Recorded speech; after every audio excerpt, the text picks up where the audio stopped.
More business news coming up in about an hour's time with our business editor, Stephen Carroll. Right now, we're going to get a check on the top stories in the French papers with Yves St Laurent. Hi there. Hi, Kat. And you're starting us off with one man who's been dominating the front pages in France for quite a long time, and yet again this Tuesday. That's right. He is dominating most of the newspapers in France, but not one. And that one is Libération, the left-leaning paper. Just before we go on to Fillon, I'd like to show you the front page of Libération. The left-leaning paper is choosing to talk about refugees, or rather allow the voice of refugees to prevail in Tuesday's edition with a special section dedicated to them. Libé says it's the fruit of a years-long idea from the editors at Libé. So moving on now to Fillon, who is, of course, dominating Le Figaro, which is the right-leaning paper in France. François Fillon has imposed his candidacy for the Conservative Party. That's what Le Figaro says on its front page. The right-leaning paper clearly wants to move on from Fillon's scandals, which is really the rhetoric we've been hearing for the past couple of weeks. In its editorial, the paper says, let's start campaigning, and let's start now. Let's start quickly. Le Figaro says a bit of good direction is finally returning to the French Conservative Party. The paper adds, a plan B is no longer an issue, so let's finally get down to the business of campaigning to the French people and presenting our vision for France. All right, another big-selling newspaper, Le Parisien. It's got a bit more of a cynical spin on this story. Le Parisien says on its front page, il les a eus.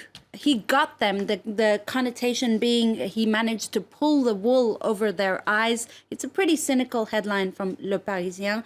The paper says, I quote, somehow Fillon managed to rip support from the political committee of Les Républicains. The paper calls it a clap de fin, which is kind of that clap that comes at the end of a scene. It's an end to this, quote, psychodrama of the Conservative Party. And look at the cartoon from Ranson. Once again, Les Républicains is depicted as a sinking ship. One member there asking if it's a good idea to saw off the pole on which François Fillon is holding on. It's likely echoes the sentiment that the Conservative Party right now is, they feel it's not a good idea to dump their candidate so late in the game. Indeed, less than 50 days to go to the first round vote. Even if Les Républicains, though, finally showing some unity, the party itself, deeper down, is fractured, according to L'Opinion. The right-wing newspaper, Kat, says that the French right has been living for the past 6 weeks with, quote, human hate and ideological fractures. These were cruelly exposed by Alain Juppé himself in his speech on Monday. L'Opinion likens that declaration to a eulogy someone might give at a funeral. Alain Juppé was essentially giving a eulogy for the Republican Party, according to L'Opinion. He, of course, has refused to run as a presidential candidate. But for cartoonist CAC, the decision perhaps comes more from his reticence, as you see in a cartoon, to dive into a pool of sharks. That's on the front page of L'Opinion. This is the kind of situation where the politically cynical among us might be thinking, well, disarray in one party will be a benefit to other parties and candidates. And that's an angle that Lacroix is looking at. Well, it's something we've been talking about a lot. Of course, the main person who stands to benefit is Marine Le Pen, the far-right leader in France. Fillon's legal troubles, Lacroix, the Catholic paper says, have weakened his capacity to contain the rise of the far right. The other person who could benefit is Emmanuel Macron, the independent candidate.